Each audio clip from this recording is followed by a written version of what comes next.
I haven't had any new course requests lately, so I'm going to be playing Farview Golf Course in Oshkosh, Wisconsin. I'll be playing the par 3s and doing a flyover of all the other holes.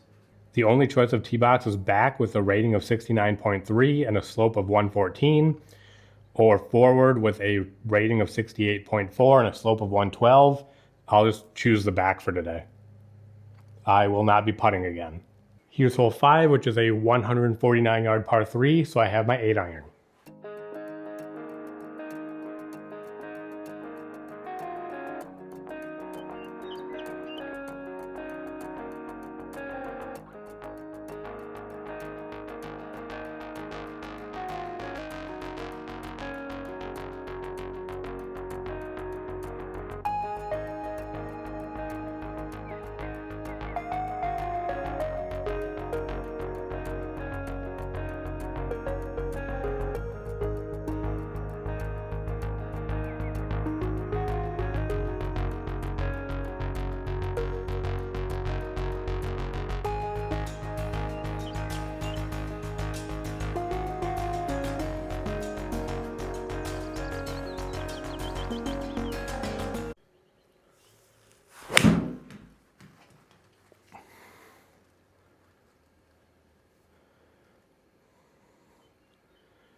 All right, that's going to be a par with the 2-shot gimme circle.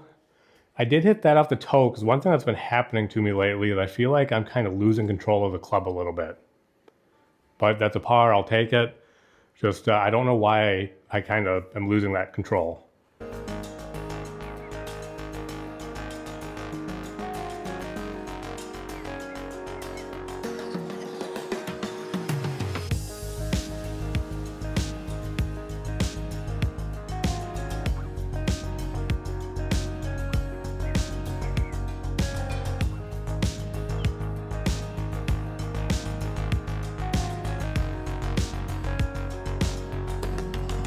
Here's hole 8, which is a 113-yard par 3, so I have my 50-degree wedge.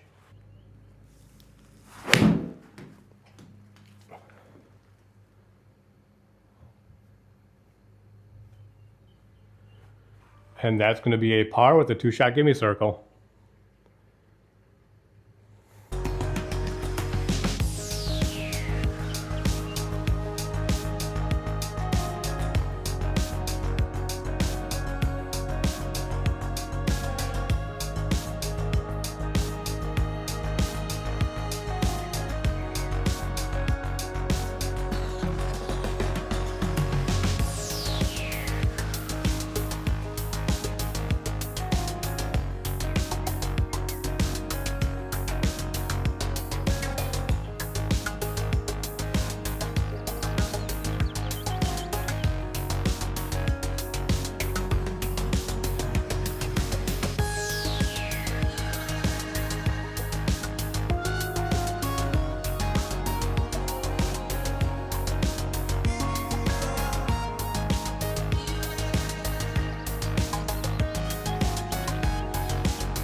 Here's hole 14, which is a 160-yard par 3. I just realized now, for some reason, my elevations in meters, I don't recall ever changing that, so I'm not sure why that's like that. Might have to go into the settings after the round and make sure that's back to feet. Or I wonder if I should make it feet or yards. I have the option for either one, but I do know usually like 10 yards is a 1 club difference, so maybe it would be a little easier if I did it by yards. Anyway, I have my 7-iron. Let's see what I can do.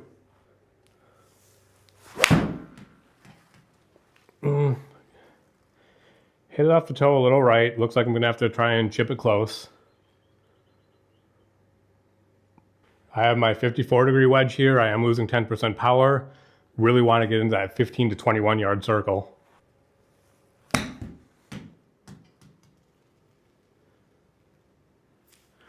And that did it. So with the 1-shot gimme, that will be a par.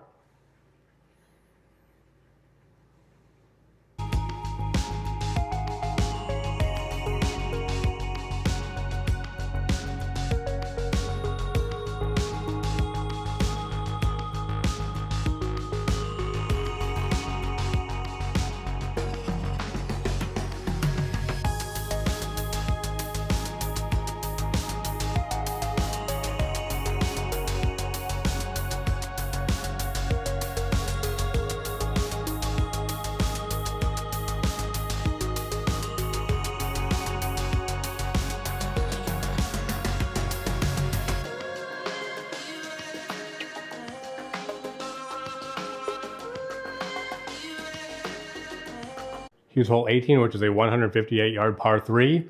On this hole, they actually have a camera set up, and in the clubhouse, you can watch it to see the hole-in-one. You can win money and stuff. I'm not sure if you have to pay to enter that hole-in-one contest or how that works, but I do know that's on this hole. I should see if virtual hole-in-ones count if I can get one here.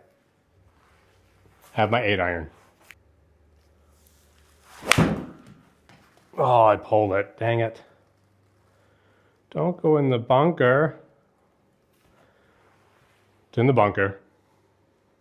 So this one being in the bunker is losing 20% power, and I want to get anywhere between that 17 to 23 yard circle. I'm actually going to chip with my 50 degree here. Oh, come on. I guess I needed more elevation than that. I guess let's just try my 50 and see what I can do.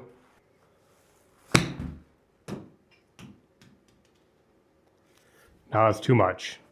So that's going to be a double bogey, I think. I guess if I would have thought about it, I should have known I needed to get higher out of the bunker there.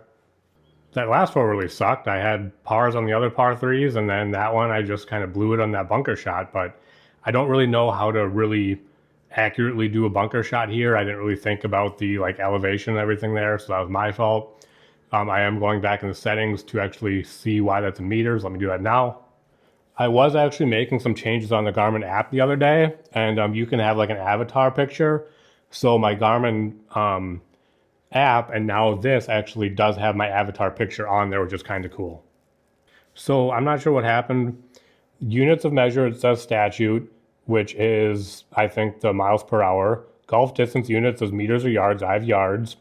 Golf elevation units was meters, but you can do yards or feet. So let me actually change it to yards. And golf speed units is kilometers per hour. I want to go back to miles per hour. I'm not sure why any of that changed, but it's back to the way I want it now. And that was Farview Golf Course in Oshkosh, Wisconsin. If there is any course that you'd like to see me play, please leave a comment with the name of the course, where it's located, and if there are any specific holes you'd like me to play, let me know what those are, and I'll do my best to accommodate. Otherwise, as always, thank you again for watching. I really do appreciate it. I really appreciate all of you, and I really enjoy making these videos. Thank you.